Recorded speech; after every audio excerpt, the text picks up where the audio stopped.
Okay, so you've all sent in some pretty fascinating stuff about the Forged Act. Uh-huh. And today we're diving into one really critical piece of it. Right. A key recommendation that I think a lot of you are going to want to understand better, both in terms of what it's trying to do and how it might actually play out in practice. Definitely. So think of this as your cheat sheet to navigating this part of the Forged Act. Yeah, absolutely. Now, full disclosure, this is just the first of several deep dives we're planning on doing to cover all the major recommendations in this act, so buckle up. It's going to be a ride. It is. Definitely. So to kick things off, let's jump right into Section 401. Okay, so we're talking about Section 401 of the Forged Act, which has this very formal title, the Program for Enhancing Secondary Sources and Supply Chain Management for the Department of Defense.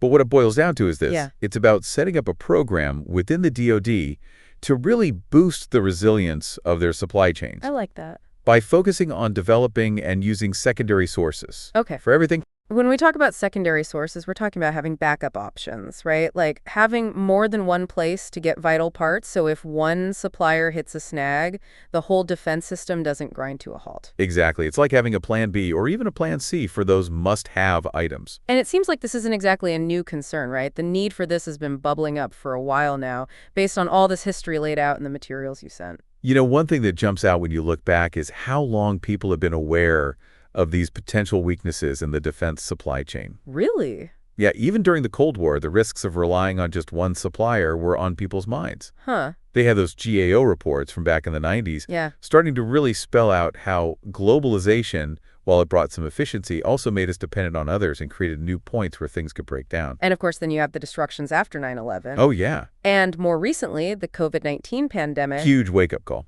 Right. It felt like every major global event exposed another choke point in the system. Exactly. And it's not just about reacting to crises, is it? There's been a proactive push as well. I mean, the stuff we have from the Defense Science Board talks about needing more agile supply chains, and innovation.defense.gov has been hammering home the importance of qualifying new suppliers much faster. Speed is key. So the thinking has evolved beyond just having a backup plan, right? Absolutely. It's not just about having a plan B anymore. It's about being able to shift gears quickly and bring new suppliers on board without missing a beat. Okay, so we've established why this recommendation exists. The why is clear. Now let's break down what the DoD actually wants to accomplish with this. Right. Our analysis lays out 5 desired effects. Understanding these helps us grasp the goals of Section 401. The goals, right? The intended outcome. Exactly. So the first one, and this is really fundamental, is streamlining the process of qualifying secondary sources. Okay. It's about making it faster and more efficient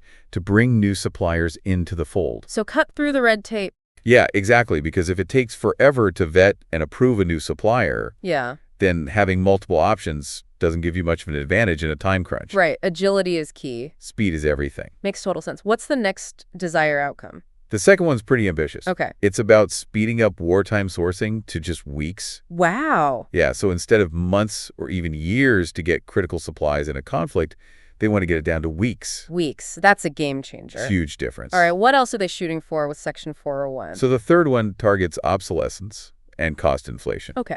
By having more competition with multiple qualified suppliers, the idea is to lessen reliance on single-source providers who might not be as motivated to keep costs down or to innovate. Makes sense. So you get savings and more up-to-date parts. 2 birds, 1 stone. Exactly. Keeping costs down and avoiding outdated tech is obviously crucial. Always a priority. The fourth desired effect focuses on workforce skills. How does having more secondary sources create a need for new expertise? Well, managing a more diverse and dynamic supply chain, which is what they're aiming for, requires a skilled workforce. Right? This desired effect is all about making sure the DoD has the in-house knowledge to identify, qualify, and manage these secondary sources. So it's not just about finding new suppliers, it's about knowing how to manage those relationships. The how is just as important as the who, And the fifth desired effect involves royalty and waiver processes. right? How do those play into innovation and flexibility? Well, including these processes makes it easier for secondary sources to produce things that might still be under patent,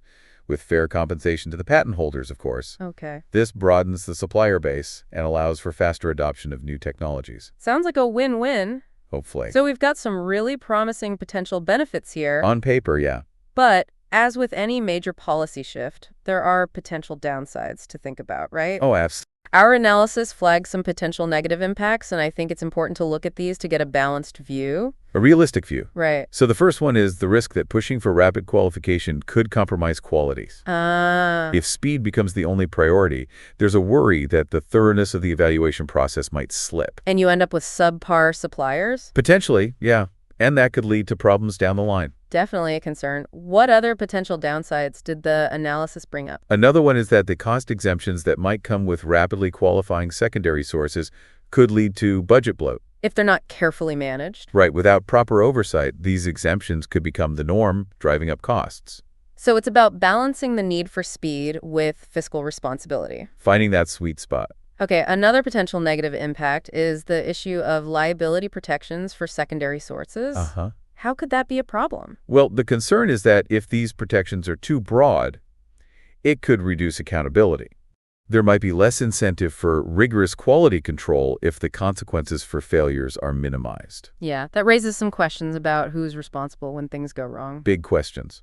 What about the sheer scale of implementing something like this across the entire DoD? Right. Could the scope itself be a challenge? Absolutely. The analysis points out that trying to do everything at once could overwhelm the DoD's resources and personnel, leading to delays and inefficiencies. So a phased approach might be necessary. A phased approach is probably the smartest way to go. Okay, and the last potential negative impact is the effect on existing relationships with primary contractors. Right, the incumbents. How could a shift towards secondary sources impact those partnerships? There's a worry that prioritizing secondary sources could strain relationships with long-standing primary contractors. They might feel like they're being pushed aside. Exactly, like their expertise and commitment are being devalued. That makes sense. Maintaining a balance and clear communication will be key. Yeah, keeping everyone in the loop. Transparency is crucial. So we've got these potential challenges, but the analysis also includes mitigation strategies They thought about that. to address these risks. Ways to soften the blow. These were specifically suggested by the reviewer, Right, not set in stone. but they offer insights into how the DoD might try to navigate these issues. Practical solutions. So let's walk through them.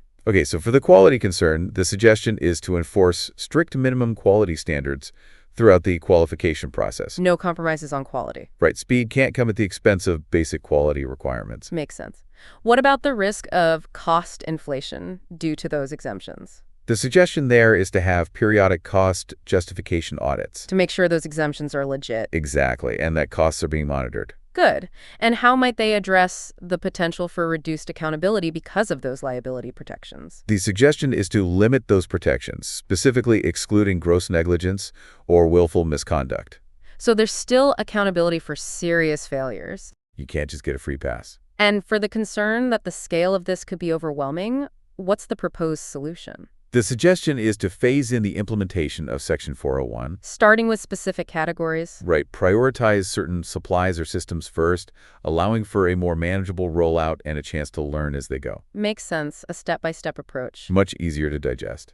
And lastly, how might they mitigate the risk of damaging relationships with existing primary suppliers? The suggestion is to maintain open communication with those suppliers, even as they bring in secondary sources. So don't burn bridges. Exactly. Recognizing their value and fostering collaboration can prevent unnecessary friction. Okay, so now we have a clearer picture of the potential hurdles and some ways the DoD might try to overcome them. It's all about being prepared. Right, now let's think about who within the DoD will be most directly impacted by implementing Section 401. Okay, so the impact is going to be felt across a number of key personnel groups.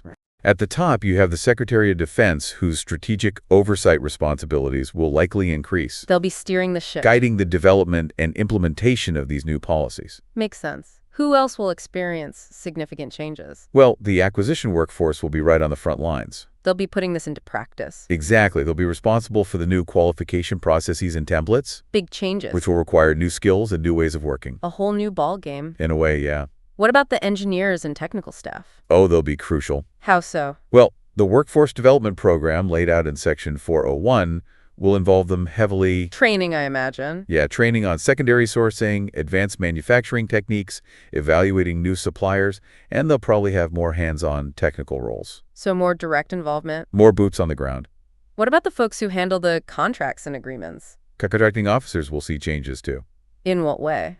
They'll be managing approvals for secondary sources and handling royalty payments. Complex stuff. And they'll need to be comfortable with these new, streamlined procedures. A learning curve for sure. Definitely. And finally, what about the logistics folks in the field? So combatant command logisticians stand to gain a lot of flexibility. How so? Well, having more sourcing options gives them more agility in their planning and execution. So they're not as constrained. Less reliance on a single source. It sounds like the effects of this will ripple out across many different roles within the DoD. It's a system-wide change. Given these changes, are there likely to be stakeholders who might push back against Section 401? Yeah, there are a few potential sources of resistance. Okay, who are we talking about? Well, as we mentioned earlier, primary contractors might not be thrilled. They might see this as a threat. Yeah, they could worry about losing market share and influence as secondary sources come into play. Understandable, they're the incumbents. And change can be scary. Who else might have reservations? Congressional budget overseers might also raise objections. About the cost, I imagine. Exactly. They'll be concerned about the potential for increased costs, those exemptions for rapid qualification, and the overall investment required. They hold the purse strings. They want to see a return on investment. And what about internal oversight bodies within the DoD? DoD auditors might also have concerns. What kind of concerns? About reduced liability oversight. Okay. Their job is to ensure accountability, so any perceived weakening of those mechanisms could raise red flags. They're the watchdogs. They're there for a reason. So we have potential pushback from industry, Congress, and internal watchdogs. Three powerful groups. To make Section 401 work, it sounds like they'll need to invest significant additional resources. Resources are always a factor. What kind of investments are we talking about specifically? Well, the analysis points to a few key areas. Okay. First, they'll need funding for advanced manufacturing tools and technologies. To bring those secondary sources up to speed? Yeah, modernizing the industrial base is crucial. Makes sense. What about the workforce development piece we discussed? That's another big one. They'll need to train people. Dedicated funding for training programs is essential, and the fact that the Act sets a tight time frame for some of this training. 180 days, right? Yeah, suggests a significant upfront investment will be needed. That's a quick turnaround. Time is money. What other resource needs are anticipated? They'll also likely need more personnel to handle the increased workload. More hands on deck. To identify and qualify sources, conduct audits, and track the performance of a more complex supply chain. Okay, so we're looking at potential investments in technology, personnel, and oversight. Across the board. How will they know if this is all working? What are the measures of success? That's the million-dollar question. And just to reiterate, these are suggested by the reviewer. Just suggestions. But still insightful. Definitely. So how will they measure success? Well, one key measure is qualification speed. How fast they can get new suppliers approved. Exactly. The suggested target is under 30 days for non-critical items. That's ambitious. It would definitely signal a more efficient process. Okay, what else might they track? Another important one is secondary source adoption rate. How many secondary sources are actually being used? Right. The suggested aim is a 25% increase. Wow. That would demonstrate a real shift toward diversification. And what about the financial impact? Cost reduction is another key metric, with a suggested goal of 15% savings. All due to Section 401? Right, and these three metrics would be tracked and analyzed to see if the program is effective. Okay, so we have some solid benchmarks. Concrete goals. Now, did the DOT consider any other approaches to address these vulnerabilities? Our analysis mentions some potential alternative approaches. Yeah, they did explore other options. What were they? One was expanding the use of other transaction authorities, or OTs. For those who don't know, what are OTs? They're basically more flexible contracting mechanisms, often used for cutting-edge tech. So using OTs more could have helped diversify the supplier base. That was the idea. Interesting. Our source specifically calls this a potential alternative approach. What was the other option they considered? The other one was developing a comprehensive digital supply chain platform. May make everything more transparent and efficient. Exactly. That could have addressed some of the same vulnerabilities without needing big statutory changes like Section 401. But they went with Section 401. In the end, yes. Okay, so for our listeners who've stuck with us through this deep dive, The dedicated listeners. what are some practical steps they can take to prepare for Section 401? Depending on their roles, of course. Well, if you're in the acquisition workforce, start familiarizing yourself with the potential changes to qualification processes. New procedures, new templates. Exactly. And think about what skills you might need to adapt. Proactive learning is key. Always a good idea. What about those in engineering and supply chain management? Keep an eye out for training opportunities related to secondary sourcing and advanced manufacturing. Those will be crucial. Absolutely, they'll help build the expertise needed to make this work. And what about contracting officers? They should prepare for changes in the approval processes for secondary sources and the introduction of royalty management systems. So lots of administrative adjustments. It'll be important to stay ahead of the curve. What about those in logistics and operational planning? For them, start thinking about how these new sourcing options could impact your planning. It could offer more flexibility. More options, more agility. And for those who are just watching the defense landscape. Pay attention to funding announcements for advanced manufacturing and workforce development. So follow the money. That's a good indicator of where things are headed. And keep an eye out for reports on those measures of success we talked about. Qualification speeds, adoption rates, cost savings. All those metrics. Those will tell the real story. So there you have it, a deep dive into Section 401 of the Forged Act. A lot to unpack. We covered its origins, its goals, potential challenges, and how the DoD might approach implementation. And how you can prepare. And as we've emphasized, the specific mitigations, measures of success, and alternative approaches were all suggested by the reviewer. Just proposals, not mandates. But they give us a framework for thinking about this. Roadmap. Understanding the section helps us understand the broader aims of the Forged Act. The big picture. Which is all about strengthening defense supply chains. Making them more resilient. And on that note, here's a final thought for you all to chew on. Something to ponder. Given the historical context and the clear need for supply chain resilience, what do you think will be the biggest obstacle to actually implementing this program across the DoD? A big question. It's a huge undertaking. Enormous. How can the DoD balance the need for speed with the need for quality and cost control? That's the balancing act. It's a question that will shape the success of Section 401 for years to come. For sure. Thanks for joining us on this deep dive. See you next time.